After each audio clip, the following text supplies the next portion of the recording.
தவறான தகவல்களை, பொய்யான தகவல்களை திட்டமிட்டு இன்றைக்கு பரப்பிக் கொண்டு வருகிறார். கடந்த சட்டமன்ற தேர்தலில் தேர்தல் முடிவிற்கு பிறகு 4ஆம் தேதி தேர்தல் முடிவிற்கு பிறகு ஏற்பட்ட பல்வேறு அரசியல் நிகழ்வுகள் உங்கள் அனைவருக்கும் தெரியும். அனைத்து மக்களுக்கும் நன்கு அறிவார்கள், ஊடகங்களும் நன்கு அறியும். என்ன நடந்தது என்பது உங்கள் அனைவருக்கும் தெரியும். ஆனால் ஏதோ புதிதாக இவர் கண்டுபிடித்தது போல இன்றைக்கு ஒரு பேட்டி அளித்திருக்கிறார். அதிலே அனைத்து இந்திய அண்ணா திராவிட முன்னேற்ற கழகம் இந்த நடந்து முடிந்த சட்டமன்ற தேர்தலில் 53 இடங்களிலே வெற்றி பெற்றது. மாண்புமிகு அம்மா அவர்கள் மறைவிற்கு பிறகு இந்த ஆட்சியை ஒப்படைத்து போனார். சட்டமன்ற உறுப்பினரால் தேர்வு செய்யப்பட்டார், முதலமைச்சராக தேர்வு செய்யப்பட்டார், மக்களால் இல்ல. 21 ஆட்சியை இழந்து எதிர்க்கட்சி தலைவராக இருந்தார். இன்றைக்கு 26 எதிர்க்கட்சி அந்தஸ்தையும் இழந்து இன்றைக்கு 47 இடங்களிலே வெற்றி பெற்றிருக்கிறது. இன்று வரை அவர் முதலமைச்சராக பொறுப்பேற்று கழகத்தினுடைய எங்களை போன்ற முன்னணி தலைவர்களாலும் கழக உறுப்பினர்களாலும் அன்றைய தேவைக்கு, அன்றைய சூழ்நிலைக்கு வலிமையான தலைமை வேண்டும் என்ற ஒரு எண்ணத்திலே இவரை அன்றைக்கு கழகத்தினுடைய பொதுச் செயலாளராக நாங்கள் எல்லோரும் சேர்ந்து அவரை தேர்வு செய்தோம். ஆனால் அவர் பொறுப்பேற்றதிலிருந்து இன்று வரை ஒரு சட்டமன்ற தேர்தலிலும், நாடாளுமன்ற தேர்தலிலும், உள்ளாட்சி தேர்தல் எதிலுமே வெற்றி பெற முடியவில்லை. ஆனால் இன்றைக்கு அக்ரி கிருஷ்ணமூர்த்தி அவர்கள் பேட்டி கொடுக்கிறார். நடந்து முடிந்த சட்டமன்ற தேர்தலில் 47 சட்டமன்ற உறுப்பினர்கள் வெற்றி பெற்றதற்கு கழகத்துடைய பொதுச் செயலாளர் திரு எடப்பாடியினுடைய சொந்த செல்வாக்கின் காரணமாக தான் வெற்றி பெற்றோம் என்று சொல்லுகிறார். வாதத்துக்கு ஒன்றால் வைத்துக் கொள்ளலாம். அப்ப 47 தொகுதியில் வெற்றி பெற்றார் என்றார், மீதி இருக்கிற 181 தொகுதியிலே எடப்பாடி பழனிசாமிக்கு செல்லா காசாகிவிட்டாரா?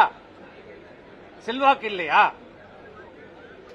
இவர் யாரை எங்களை தாழ்த்துவதாக நினைத்துக் கொண்டு அவர் தலைவராக ஏற்றிருக்கிற எடப்பாடியை இன்றைக்கு தரந்தாழ்ந்து பேசுகிறார். அவருக்கு எடப்பாடிக்கு என்ன உள்குத்தோ தெரியல. 47 தொகுதியிலே அவருக்கு செல்வாக்கு என்றால் ஏன் சேலம் தொகுதியிலே அவர் பொதுச் செயலாளராக செயல்பட்டதை விட என்பது சொல்வதை விட சேலம் மாவட்ட செயலாளராக தான் இதுவரைக்கும் செயல்பட்டுக் கொண்டிருக்கிறார். அந்த சேலம் மாவட்டத்தில் அவர் பொறுப்பேற்றிருக்கிற 7 தொகுதியிலே ஏன் அவருக்கு செல்வாக்கு இல்லையா? 2024 நாடாளுமன்ற தொகுதியிலே சேலத்திலே ஏன் தோல்வி அடைந்தார்? அவருடைய சொந்த பூத்திலேயே இரட்டைலைக்கு கம்மியான வாக்கு பெறப்பட்டது. அப்ப அவருக்கு அவர் சொந்த ஊர்ல, அவர் குடியிருக்கிற ஊர்லயே அவருக்கு செல்வாக்கு இல்லையா? இதை நாங்கள் கேட்க மாட்டோமா? சொல்ல மாட்டோமா? ஆனால் உன்னம்போதே தரந்தாழ்ந்து நாங்கள் சொல்வதற்கு தயாராக. அன்றைக்கு இருந்த அரசியல் சூழ்நிலை, கூட்டணி அமைப்பு, இதனால் தோல்வி ஏற்பட்டது. ஆனால் மற்ற தொகுதியிலே தோல்விக்கு விழுப்புரத்திலே நான், திண்டுக்கல்லிலே அண்ணன் நத்தம் விஸ்வநாதன், இன்னும் கேட்டால் நத்தம் விஸ்வநாதன் பொறுப்பேற்றிருக்கிற 2 தொகுதியிலுமே அவர் வெற்றி பெற்றிருக்கிறார். அதேமாதிரி தர்மபுரி தொகுதியிலே சொல்லுகிறார் அன்பழகன் காரணம் என்று. 5 தொகுதியிலே 4 தொகுதியிலே வெற்றி பெற்றிருக்கிறது.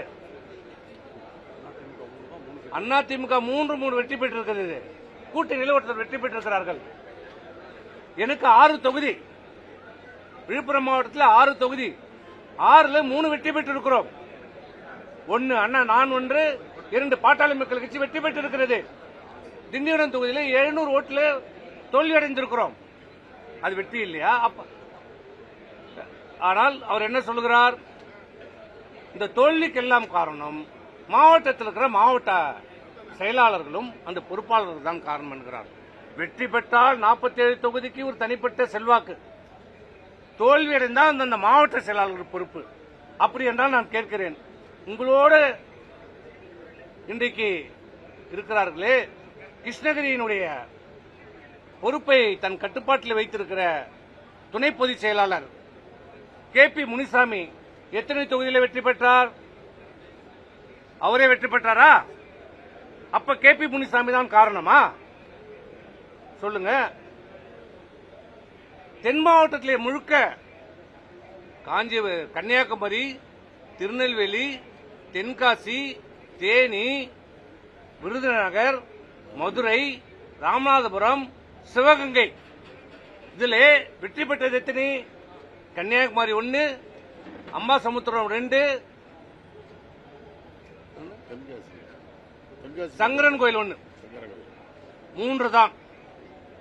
எத்தனை மாவட்டத்தில்? கன்னியாகுமரி, திருநெல்வேலி, விருதுநகர், தேனி, மதுரை, சிவகங்கை, ராமநாதபுரம் 7 மாவட்டத்திலே வெற்றி பெற்ற தொகுதிகள் 3. அப்ப அங்க செல்வாக்கு இல்லையா? தென் மாவட்டத்திலே செல்வாக்கு இல்லையா? அதே போன்று சென்னை, காஞ்சிபுரம், திருவள்ளூர் 37 தொகுதிகள், மொத்தம் 37 வெற்றி பெற்றது 2 தொகுதி, மதுராந்தகம், செய்யூர் தொகுதி. மீதி 35 தொகுதியிலே தோல்வி அடைந்திருக்கிறது. திருத்தணி அரி 3, சென்னையிலே சுத்தமா தொடச்சி எறியப்பட்டிருக்கிறது. அப்ப அந்த தோல்விக்கு யார் காரணம்? டெல்டா மாவட்டம், திருச்சி, புதுக்கோட்டை, தஞ்சாவூர், நாகப்பட்டினம், மயிலாடுதுறை, கரூர், இதுல எத்தனை ஜெயிச்சீங்க? OS மணியன் ஜெயிச்சிருக்கிறார், காமராஜர் ஜெயிச்சிருக்கிறார், இதுல காமராஜர் இன்னொரு காமராஜர் ஜெயிச்சிருக்கிறார், புதுக்கோட்டையில விஜயபாஸ்கர் ஜெயிச்சிருக்கிறார், கரூர்ல MR விஜயபாஸ்கர் ஜெயிச்சிருக்கிறார். 4 தான்.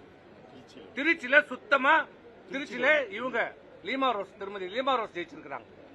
இதை தவிர்த்து டெல்டாவில் தொடைத்தெறியப்பட்டிருக்கிறது.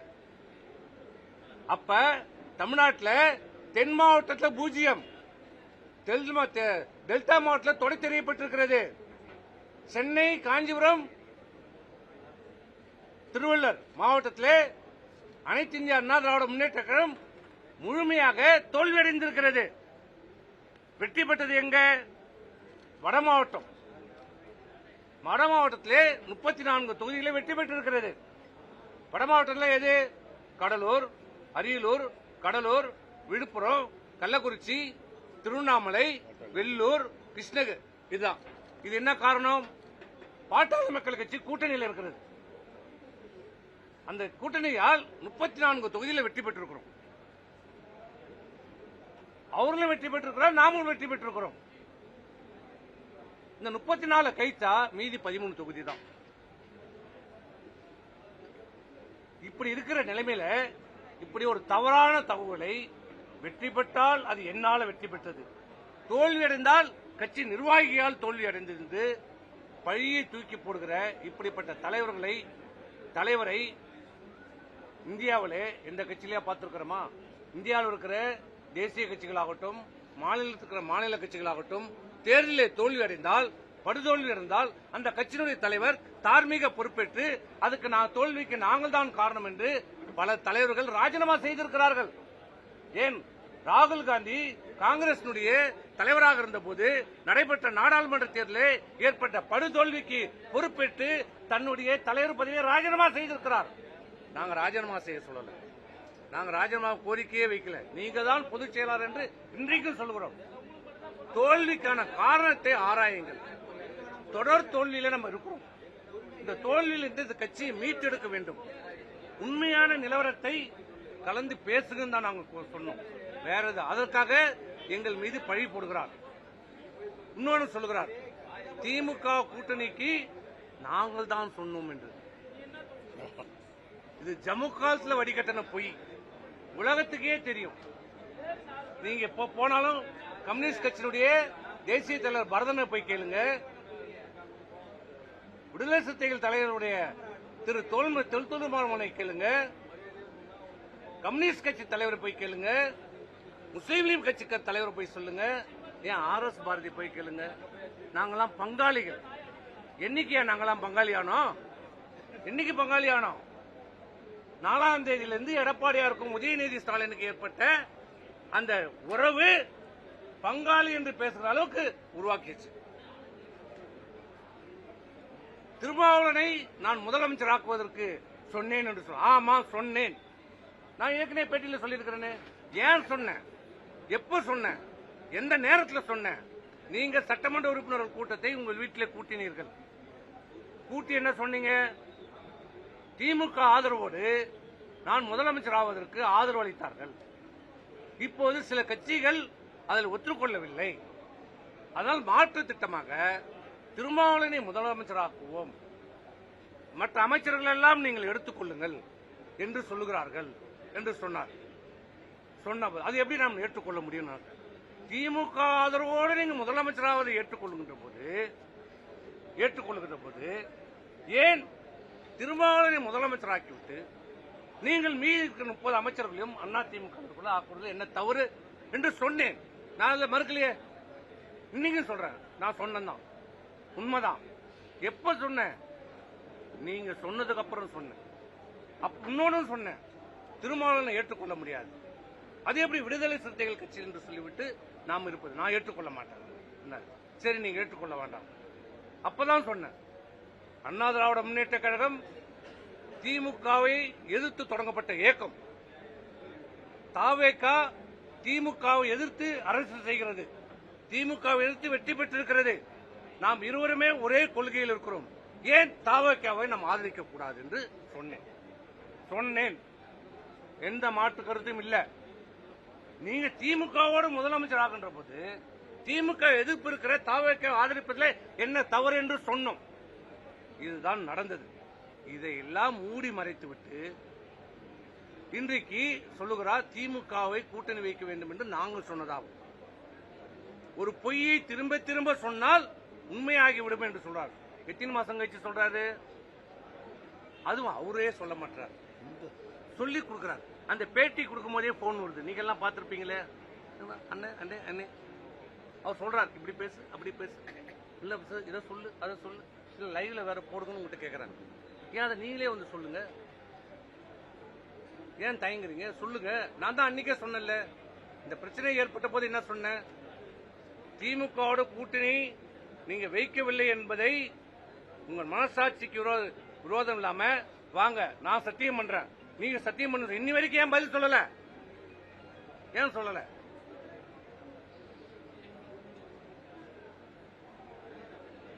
இப்படி பொய்யை இன்றைக்கு பரப்பிக் கொண்டிருக்கிறார். தன் மீது இருக்கிற தவறை மறைப்பதற்காக சொல்லுகிறார். சொல்றார், இன்னொன்னு சொல்றார். அக்ரி கிருஷ்ணமூர்த்தி என்ன சொல்றார்? தேர்தலுக்கான தோல்வியை காரணத்தை இவர்கள் சொல்ல வேண்டும், ஆராயணும். யாரை கூட்டீங்க? மாவட்ட வாரியா கூட்டத்தை நடத்துனீங்க. இப்ப விழுப்புரத்தில் கூட்டத்தை நடத்துனீங்க. நான் எம்எல்ஏ, இந்த தேர்தலில் போட்டிட்டு வெற்றி பெற்றவன்.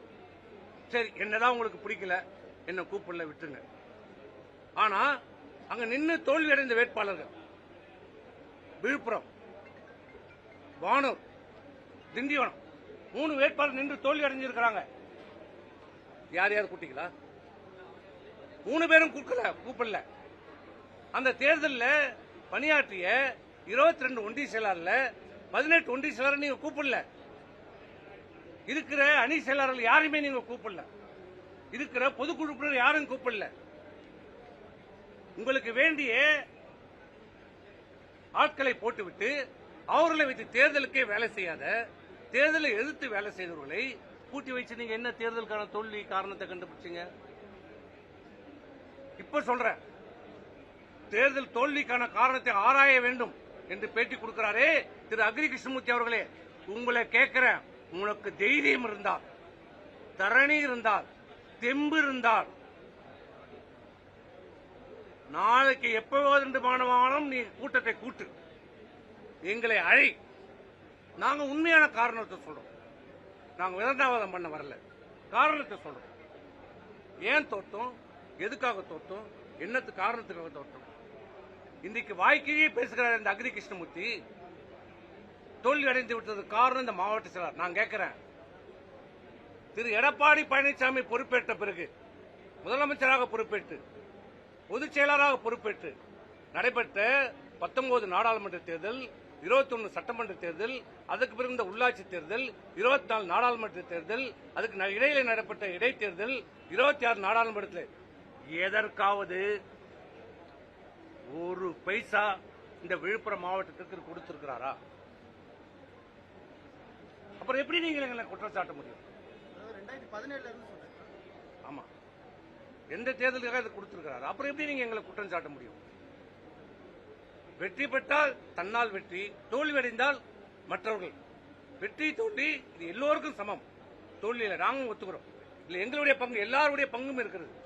நாங்க ஏத்துக்கிறோம், ஒத்துக்கிறோம், ஆரம்பத்திலிருந்து சொல்றோம். இதுல எல்லாருடைய பங்கும் இருக்கிறது. அதுதான் நம்ம ஆராய்ந்து இந்த இயக்கத்தை வலுப்படுத்தணும். அதிமுக வலுப்பெறணும். இன்னொன்னு சொல்லுகிறார், டிடிவியை நாங்கள் தான் மறுத்தோம் என்று. இது அவருக்கும் தெரியும், டிடிவிக்கும் தெரியும். 2020 சட்டமன்ற தேர்தலில் 10 சீட்டு கேட்டார், அப்புறம் 5 சீட்டு கேட்டார், அடுத்து வாரிய தலைவராக கொடுங்கள் என்று கேட்டார். எதற்குமே ஒற்றுக்கொள்ளாததால் அன்னைக்கு 43 தொகுதியில் தோற்றார். தேமுதிகவை கூட்டணியிலே திட்டமிட்டே வெளியேற்றப்பட்டது. இப்படி முறையாக கூட்டணி அமைக்காதது, பிரிந்தவர்களை ஒன்று சேர்க்காதது, இது ஒரு தோல்விக்கான மிகப்பெரிய காரணம். இது எல்லாம் உண்மையான காரணத்தை ஆராயாமல் ஒரு காழ்ப்புணர்ச்சியின் காரணமாக எங்கள் மீது வீண் பழி போடுவதை நிறுத்திக் கொள்ளுங்கள். இதுதான் எங்களால் சொல்ல முடியும். இப்படி இந்த எடுபடுகளை விட்டு பேச வைப்பதை நிறுத்திக் கொள்ள வேண்டும் என்று நாங்கள் கேட்டுக்கொள்வோம். திருமதி வி.கே. சசிகலாவை சந்திக்கிறதுக்கு திட்டமிட வச்சிருக்கீங்களா? தினகரன் அவர்களை